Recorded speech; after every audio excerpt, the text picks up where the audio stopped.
Bonjour à tous et bienvenue sur ma chaîne YouTube Objectif Bonheur. Aujourd'hui, je vous retrouve pour un nouveau podcast. N'hésitez pas à vous abonner, commenter, ça fait toujours plaisir et ça m'encourage à poursuivre les podcasts avec vous. Aujourd'hui, je vais vous parler de comment faire un choix pour atteindre ses objectifs. Vous avez sans doute remarqué à quel point il peut être difficile de prendre une décision ou de faire un choix. Surtout quand l'impact n'est pas négligeable.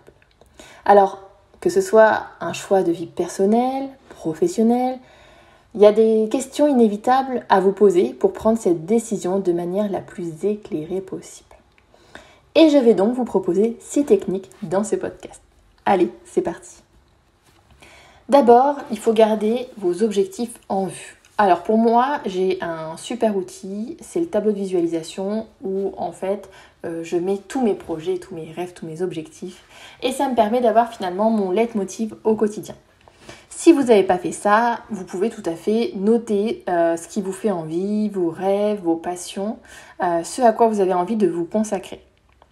Une fois que vous avez réalisé ça, vous aurez bien vos objectifs en vue. La deuxième technique, ça va être par rapport au choix ou à la décision que vous avez à prendre, de peser les pour et les contre.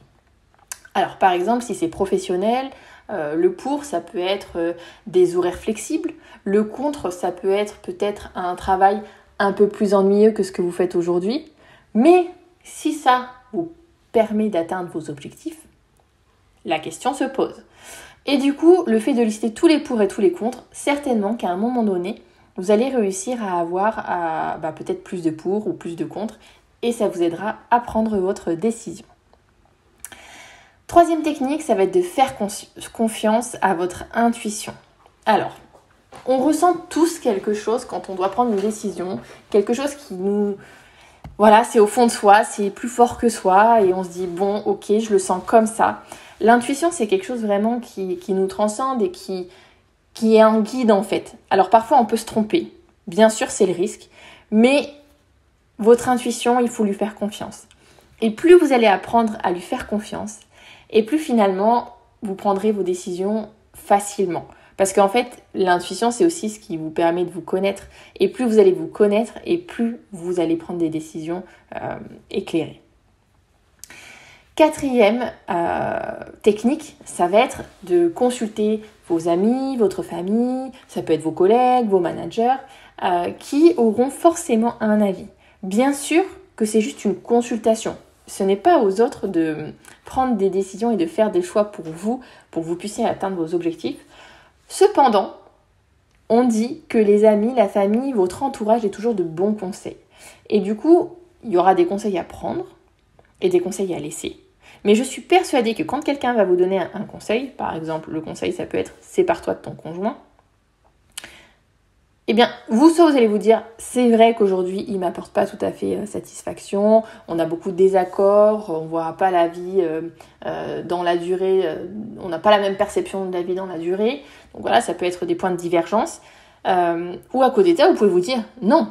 Moi, mon conjoint, en fait, je l'aime. Et le fait que quelqu'un, finalement, vous donne un conseil, peut-être que tout de suite, finalement, Madame l'intuition va se réveiller et vous allez vous dire « oui, c'est ça » ou « non, c'est pas ça ».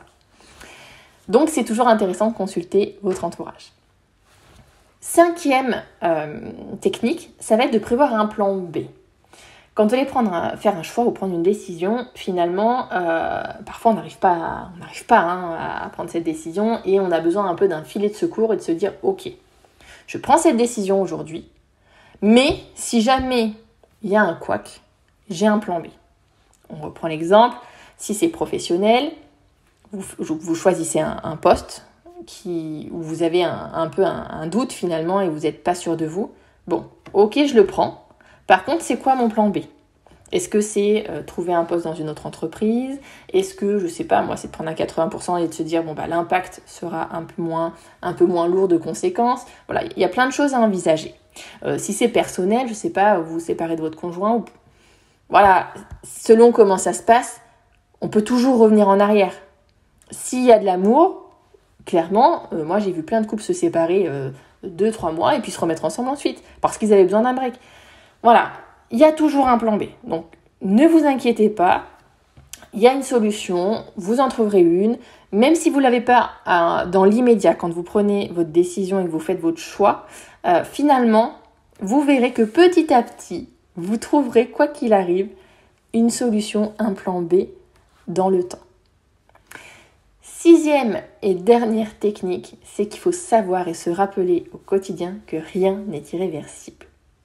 Rien n'est jamais définitif. Il est souvent possible de faire marche arrière ou d'ouvrir une autre porte.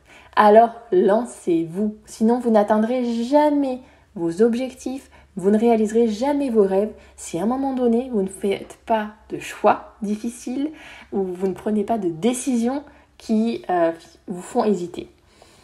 Et pour terminer ce podcast, une fois que vous avez fait votre choix, si jamais le doute persiste, j'ai toujours entendu, quand il y a un doute, il n'y a pas de doute. Je vous laisse méditer là-dessus et je vous retrouve très bientôt pour un prochain podcast. Bisous à tous!